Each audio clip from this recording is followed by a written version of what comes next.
Сайн мэцхан уу, Эрдэнэсийн эрэл багийн бэлтгэсэн Есүстэй хамт дахин эхлүүлээ 31 өдрийн подкастыг та сонсож байна.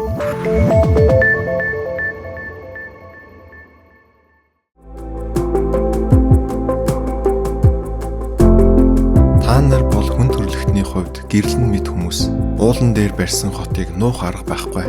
Матай 5:14. Есүс бидэнд та нар бол дэлхийн гэрэл гэж хэлэхдээ бусдаас нуугдахыг хүс. Амьдралаараа гэрэл цацруулахыг уриалсан юм. Гэрэл байна гэдэг нь заавал олонний юм ярих. Эсвэл ямар нэг хавьяат үйлс бүтээхийг хэлж байгаа юм бишээ.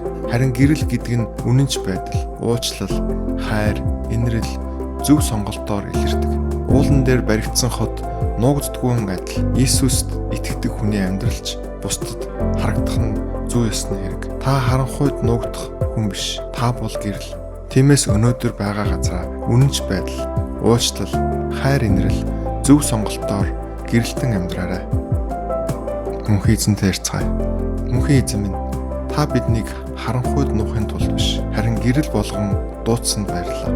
Таны бидэнд өгсөн гэрлийг айдас, ичхүүр, эргэлзээгээр далдалж нуухын оронд таны бидэнд харуулж зааж өгсөн үнэнч байдал, өршөөл инрэл, хайр, зөв сонголтоор урамтайгаар гэрэлтэж амьдрахад минь бидэнд туслаач.